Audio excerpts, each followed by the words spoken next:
Graça e paz, Tomidim, escatologia, doutrina das últimas coisas. O que acontecerá no arrebatamento da igreja? Vamos ler 1 Tessalonicenses, capítulo 4, a partir do versículo 13.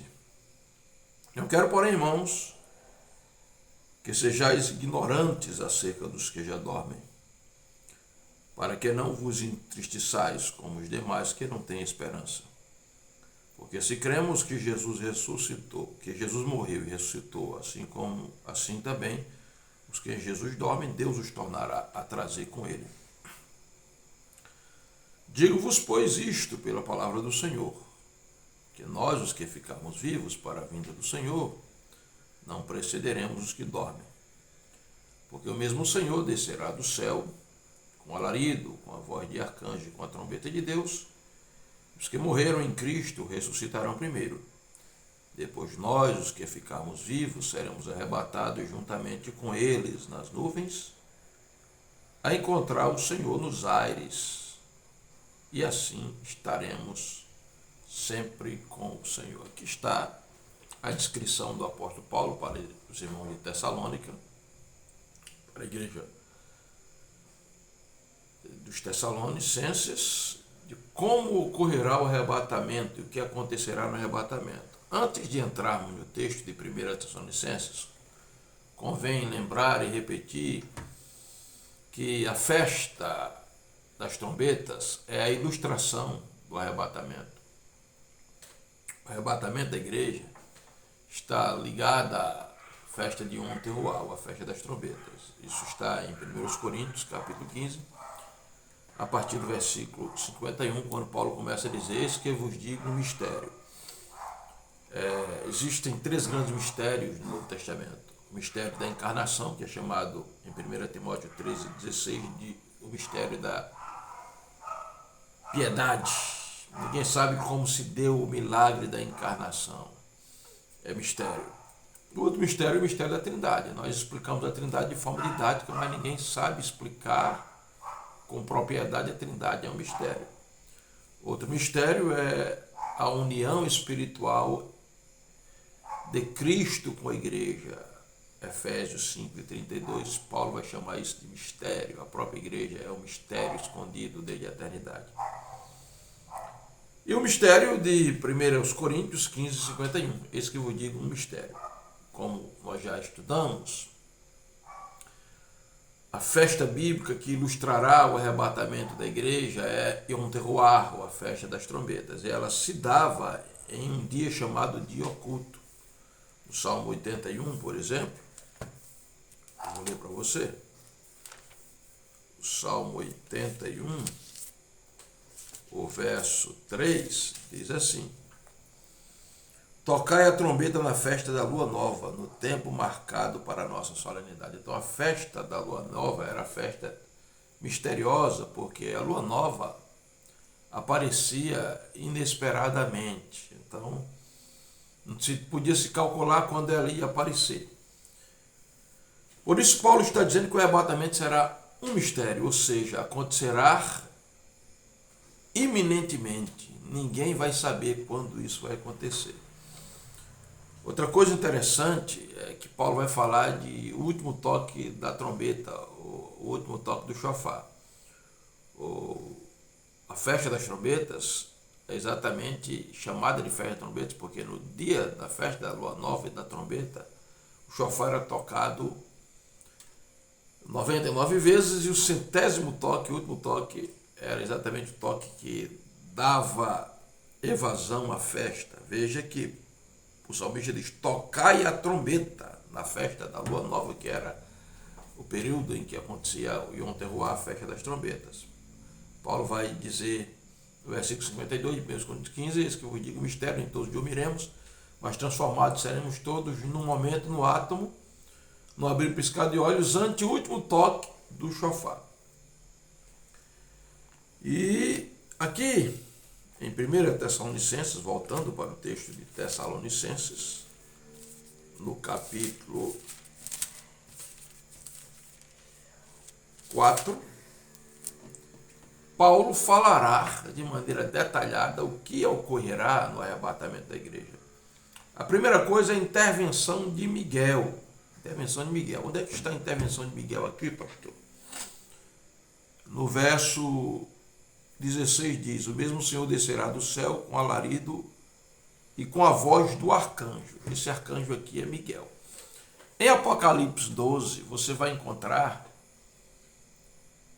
que antes que Satanás seja precipitado na terra, haverá uma guerra nos céus atmosféricos.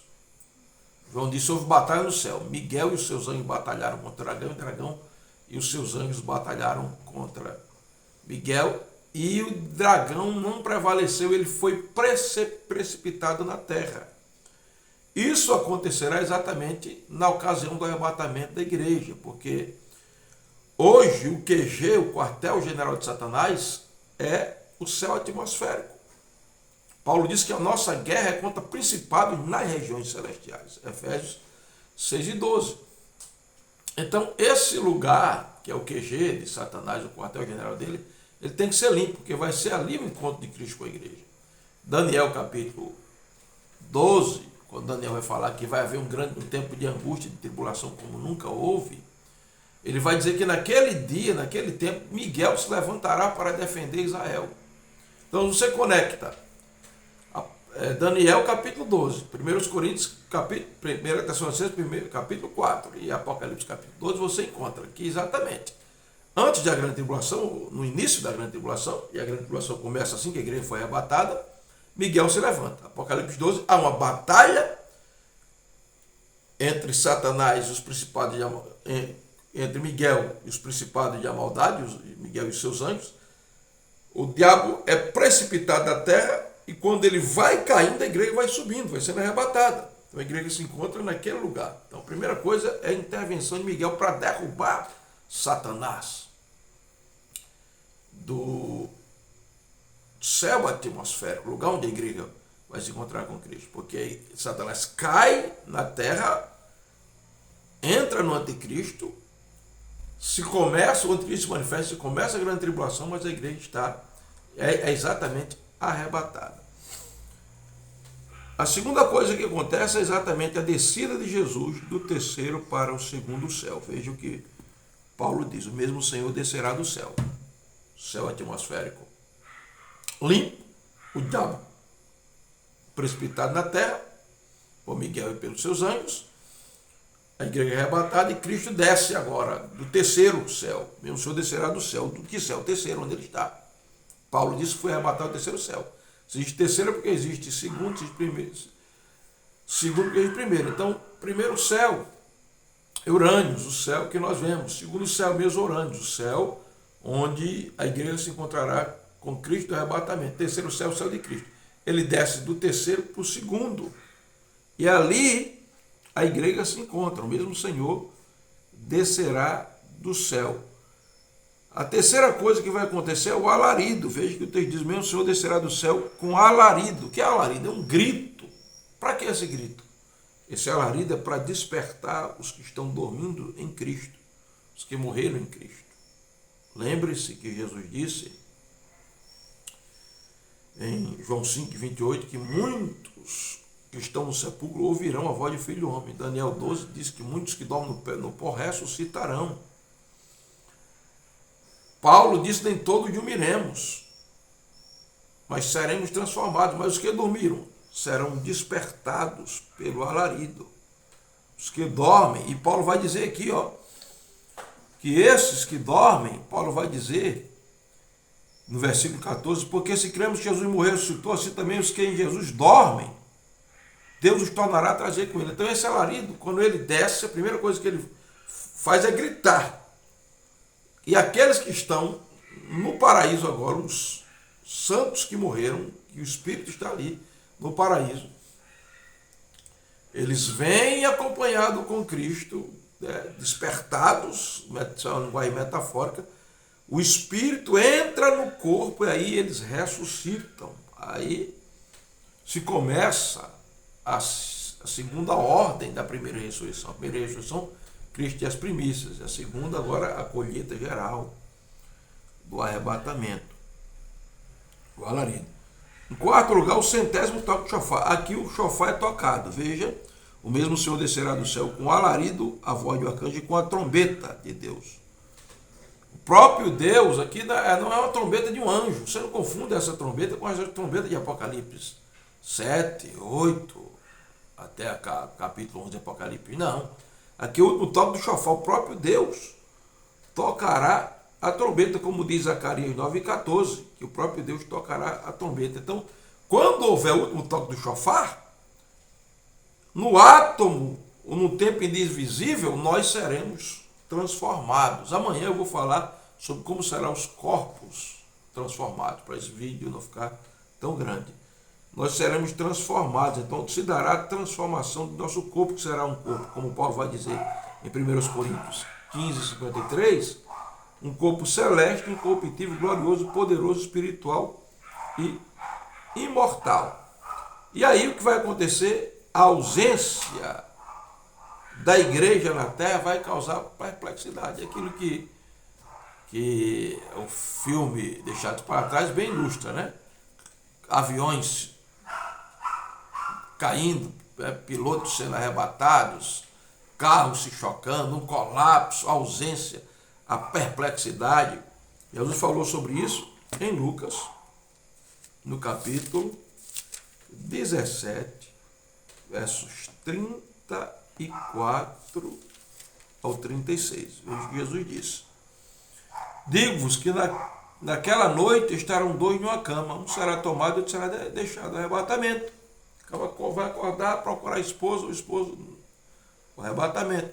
Dois estarão juntos de moinho, uma será tomada e outra será deixada. Dois estarão no campo, um será tomado e outro será deixado. O arrebatamento iminente. As pessoas desaparecerão e isso vai causar uma perplexidade, né? Embora os pós-tribulacionistas deem uma interpretação completamente mirabolante desse texto, completamente fantasiosa, né? Eles vão dizer que uns serão tomados e outros serão deixados. Vai dizer que os que serão deixados que vão ficar com Cristo, os que serão tomados para o juízo, para a condenação. Não tem lógica. É muito claro o texto. Então, essa ausência causará perplexidade. Trocando em miúdos, o que vai acontecer? No arrebatamento da igreja, a intervenção de Miguel para derrubar Satanás do seu quartel-general, a descida de Jesus para o terceiro céu e o alarido de Cristo para despertar os que dormem, será a ressurreição, o centésimo toque de chofar no átomo e a transformação dos nossos corpos em corpos mortais para corpos celestes, incorruptíveis, gloriosos, poderosos, espirituais e imortais. E a ausência da igreja na terra, que vai deixar o mundo em perplexidade.